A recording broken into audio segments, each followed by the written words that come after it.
demo. This is the chaotic and crazy story of Come Together. Don't forget to like and subscribe. Come Together wasn't born in Abbey Road Studios. It began in a Canadian hotel room with John Lennon, Yoko Ono, and the notorious Timothy Leary. Check out my video on Tomorrow Never Knows for more on him. Leary, the high priest of LSD, was running for the governor of California in 1969 against future President Ronald Reagan. Leary and his wife Rosemary were invited up to Montreal, where John and Yoko were staging another Bedding for Peace on June 1st, 1969. They were almost immediately roped into singing along with the chorus of Give Peace a Chance, which was recorded in that room on the 19th floor of the Queen Elizabeth Hotel. Leary asked John to whip him up a little campaign song. I don't think he was expecting such a hit. John strummed a little acoustic guitar and whipped up some lyrics based on the campaign slogan, "Come together right now, don't come tomorrow, don't come alone. Come together right now over me. All I can tell you is that you've got to be free," were some of the words that John came up with from the top of his head. Come together and join the party was the slogan for Leary's campaign, and it is a reference to the I Ching, the Chinese Book of Changes. John recorded the demo there and then. Leary aired the demo on underground radio in California to give his campaign momentum.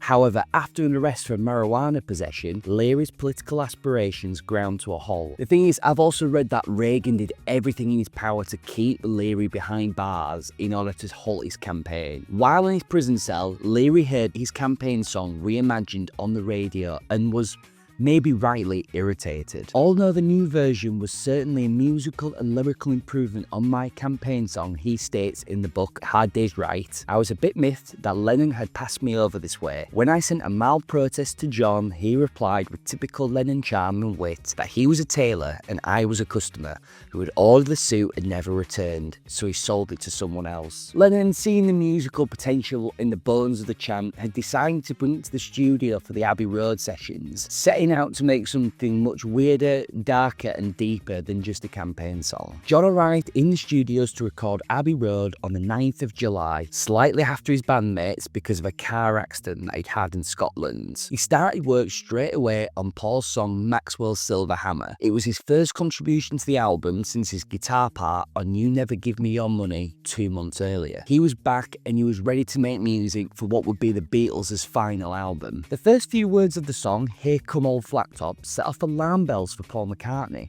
That line had been lifted almost word for word from Chuck Berry's 1956 song You Can't Catch Me. That was a lyric John could not let go of, and he couldn't better it, so he just used it. And I said, "Well, it's a bit of a nick, isn't it?" He said, "No, it's a quote." I said, "Okay, fair enough." John had always idolised Chuck Berry, but he was skating dangerously close to plagiarism now.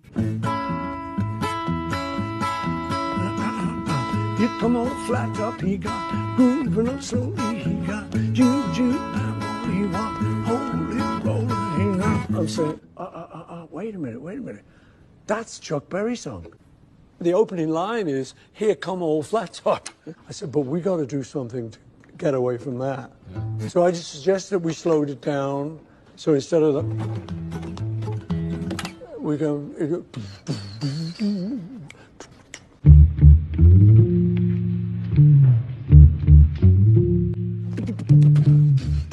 which now gave it a kind of real nice swampy back and forth. "Here come Old Flattop, he got," and it changed his attitude to it. And I think it's a compliment to Chuck Berry, not a fucking...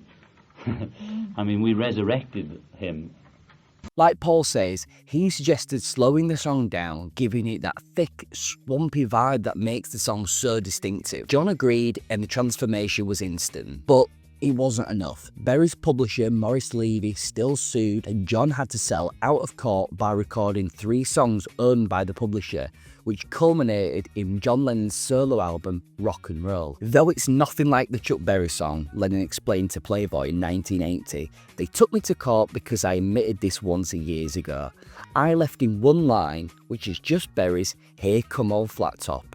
I could have changed it to Here Comes Old Iron Face. The song remains independent of Chuck Berry or anybody else on this earth. If you listen closely, you'll hear John whispering "shoot me" over and over beneath the mix. It's a little eerie. This line came from an abandoned Beatles jam called Watching Rainbows during the Let It Be Get Back sessions. Here, buried under the tape echo and the hand claps, it's become part of the song's haunting undertone. But was it just another joke, a cry for help? Lennon later brushed the lyrics off as gobbledygook, but with lines like "he got juju eyeball" and "he got toe jam football," fans of Lennon, they're always going to try and, they couldn't help but try and decode the lyrics just to try and find some kind of meaning. Hell, even I've tried. Some fans have speculated that each verse of Come Together is a cryptic portrait of each different Beatle. The opening verse is often linked to George Harrison.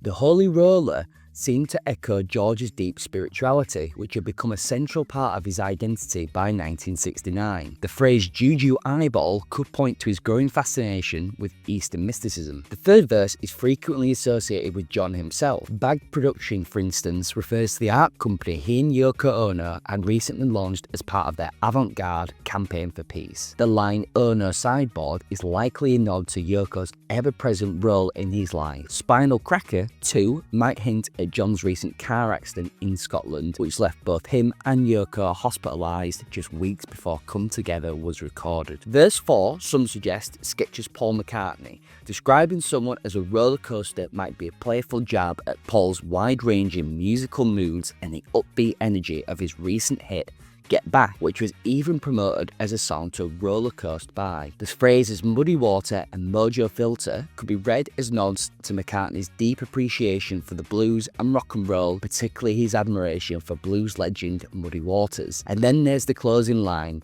"He's got to be good looking because he's so hard to see." Originally sung as "He's Got Injections," this lyric was reworked during the recording sessions, and some believe it slyly refers to Paul's public image as the cute Beatle. None of these interpretations have ever actually been confirmed by Lennon himself, and it could be all nonsense. Never credited, George even said that he contributed 2 lines to Come Together. I wonder what they were. How did you compose Come Together? How did that? I can't say this, we're being sued, you see. See, Rosemary, this is different. They want Rosemary. The Learys wanted me to write. This is not the suing bit. The Learys wanted me to write them a campaign song, and their slogan was "Come Together." And you do, right? I wrote it. I've still got it. It's actually very like the Kinks' "Drive," some song of theirs. But anyway, I wrote "Come Together." But before I wrote their song, I was writing in the office, just sort of. I can't say this because we're going to get sued because it's silly. But I was writing this like "You Can't Catch Me," the same rhythm, and using the old words. I often do it, like if I'm trying to write "One Light Long Tall Sally," or I'm just singing, I'm going, "Oh, I stood on my feet, going to tell one Mary," and just make up, change paradise the words. I was doing that, and then when I stopped and then said, just came out "Come Together," because "Come Together" was rolling around in my head. Right now, over me was meant to be like a joke, like over me, like Elvis used to, over you. But people arrived in London saying, "You said come together over me and I'm here." And I thought, oh, well, so that was like that. And then I never put the other one went, "Come together and join the party, come together and join the party." For Leary, like "Give Peace a Chance," chant along thing. Leary doesn't know, but we should send that. Yeah, I know, but it's so I never get around to it. So I never did it, and I ended up writing "Come Together" instead.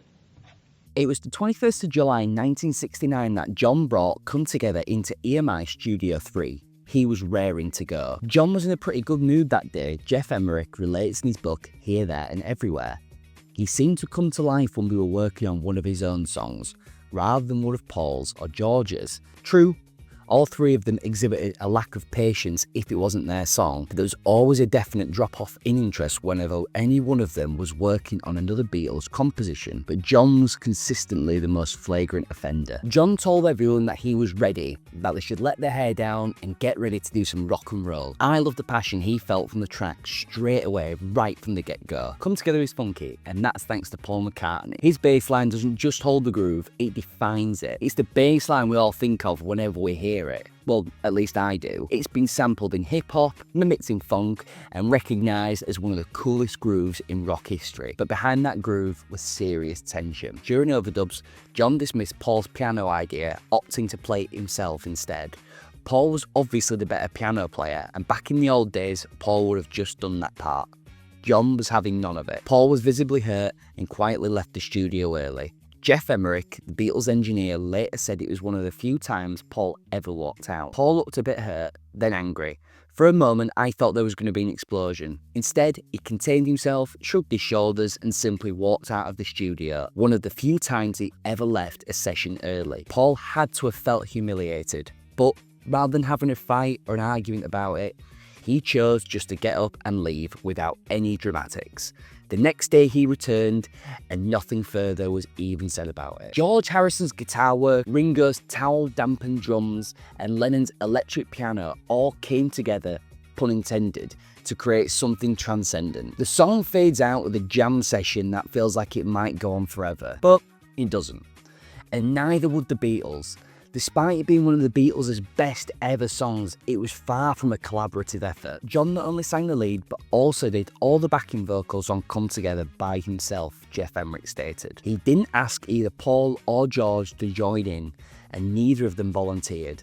Harrison didn't seem to care one way or another, but I could see that it was getting to Paul. Paul responded to this in the Evening Standard in 1970. On Come Together, I would have liked to sing harmony with John, and I think he would have liked me to, but I was too embarrassed to ask him, and I don't work to the best of my abilities in that situation. However, when listening back to the isolated backing vocal track of Come Together, it becomes clear that it is Paul McCartney providing the harmonies. While this point has sparked debate among Beatles fans for years, the vocal tone and phrasing strongly suggests McCartney's presence. Supporting this, Paul's authorised biography many years from now notes that during the recording of Come Together, Paul added a lot of heavy breathing on the end, though it was mixed so low that it's virtually inaudible in the final version. All four Beatles were happy with the track. In 1980, John said, "It's a funky record. It's one of my favourite Beatles tracks." Or one of my favourite Lennon tracks, I'd say. It's funky, it's bluesy, and I'm singing it pretty well. I like the sound of the record. You can dance to it. I'd buy it. It's one of the nicest sounds we've got, actually, George said in 1969, adding, "Nice drumming from Ringo, and it's sort of up-tempo. I suppose you'd call it a rocker. Rock a beat a boogie." Lennon performed the song live at Madison Square Garden in 1972, flubbing the lyrics and laughing it off. It was the last full concert he ever performed. Come Together topped the charts, well, as the B-side to something. It kicked off Abbey Road, and it became one of the Beatles' most iconic songs. Its influence rippled through the decades, from rap samples to Cirque du Soleil's Love remix. But beyond the funky bassline and cryptic lyrics, it was a snapshot of a band, still brilliant, but breaking apart. God, I seem to say that a lot in these videos. Maybe some videos about the Beatles liking each other soon. As Ian MacDonald put it, Come Together captured the moment a generation turned its back on old values and leaned into rebellion, psychedelia, and the unknown. It was more than just a Beatles track. It was a warning shot from the edge of a cultural cliff. A great indicator for the activist songs John would spend the next few years writing. So next time that you hear that thumping bass or John whispering "shoot me" under a wall of groove, remember, it all started with a politician obsessed with acid. How about that? Thanks for watching as always, guys. Before I go, you might have noticed the t-shirt that I'm wearing. Well, that's from Cult Hero. They're not a sponsor, it's my brother's business, and they've got a great selection of rock and roll t-shirts and hoodies inspired by some of the most legendary gigs of all time. Use R&R Archives for 15% off. The link is in the bio. And if you also love the videos that I do, keep watching. I've got plenty now. Go look on my channel. Try this one on the Beatles' last ever recording session. The answer actually isn't as easy as you think, and I'll see you in the next one.